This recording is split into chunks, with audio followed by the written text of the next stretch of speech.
Bonjour et bienvenue dans cette nouvelle vidéo. Suite à plusieurs courriels que j'ai reçus récemment qui me demandaient d'expliquer dans une vidéo comment on peut partager la connexion internet d'un téléphone vers un autre, j'ai décidé de faire une vidéo explicative, une vidéo par rapport, qui va vous permettre de comprendre la procédure. Je vous montrerai aussi comment on peut accélérer notre connexion si jamais on la partage avec quelqu'un d'autre. Et pour cela, je vais utiliser deux téléphones. Sur celui que j'ai ici à droite, je n'ai pas de connexion à Internet, je n'ai même pas de carte SIM dessus, comme vous pouvez le constater en allant un peu plus ici à l'intérieur et en cliquant sur Données mobiles, vous constatez que je n'ai pas de carte SIM dedans. Sur mon deuxième téléphone que j'ai sur ma gauche, par contre, j'ai une carte SIM et je vais tout simplement partager la connexion avec l'autre. Pour commencer, je vais créer un hotspot ou ce qu'on appelle tout simplement un point de partage de mon téléphone que j'ai sur la gauche et pour cela, je vais aller chercher les paramètres. Et dans les paramètres, je vais choisir l'option connexion. Et dans les options connexion, je vais descendre un peu plus bas, puis je vais aller choisir point d'accès mobile et modem. En cliquant sur cette option-là, vous allez constater que la première option qui va être affichée en haut, ça va être point d'accès mobile et pour l'instant, elle est désactivée. Je vais appuyer dessus pour rentrer dans les paramétrages. La première chose, c'est de créer un nom pour cette connexion-là ou ce réseau-là.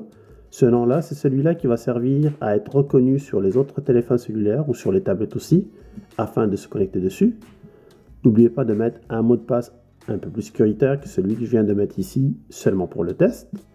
Et vous constatez que la bande qui va servir de partage de connexion, c'est la bande de 2.4 GHz. Je vais revenir sur ce point un peu plus tard. Si jamais vous voulez les changer, vous cliquez sur Configurer et vous pouvez les changer à partir d'ici directement.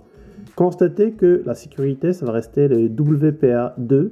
C'est le système de cryptage qui est le plus sécuritaire actuellement. Donc ne le changez pas. Gardez le même système de cryptage. Si jamais vous mettez un système ouvert, ça veut dire que n'importe quelle personne pourra se connecter sur votre Internet sans aucun mot de passe. Donc si vous êtes satisfait avec l'ensemble des éléments que vous avez configurés, enregistrez-les.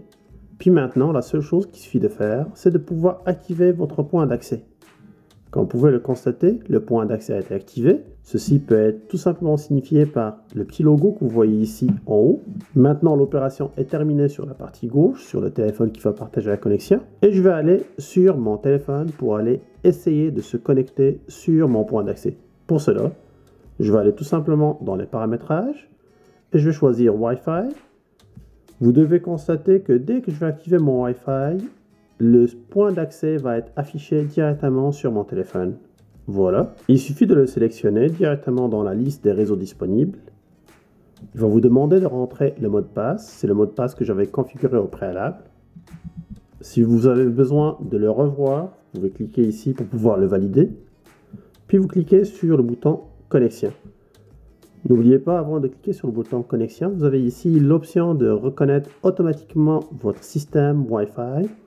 Ça veut dire que la prochaine fois que vous allez essayer de vous connecter sur le même réseau, vous n'aurez pas besoin de saisir le mot de passe à nouveau.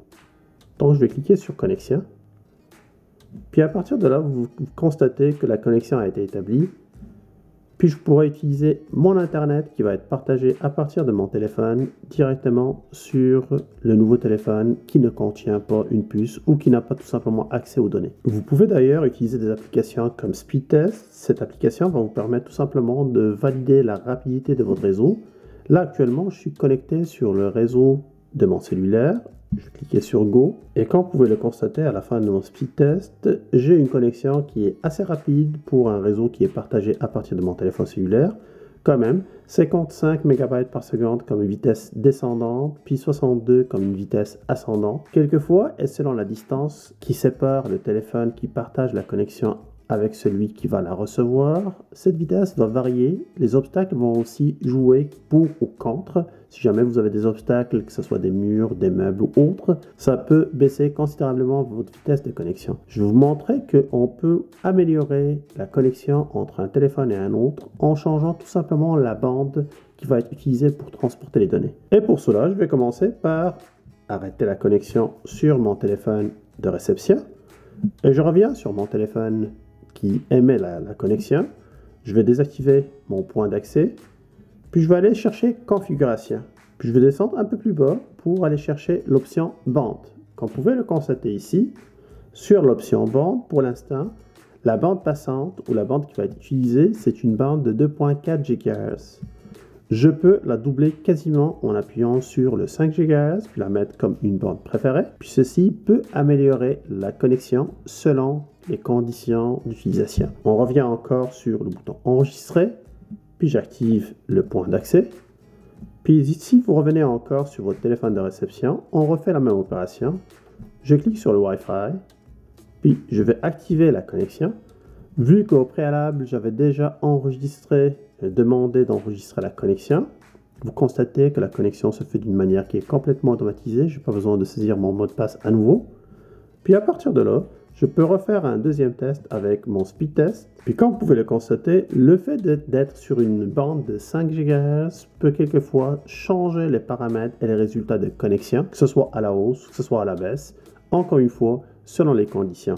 Donc si jamais je m'éloigne avec mon téléphone puis je fais un test, cette vitesse-là va être plus intéressante que si je reste plus proche, parce qu'il y a une bande qui apporte plus loin par rapport à une autre.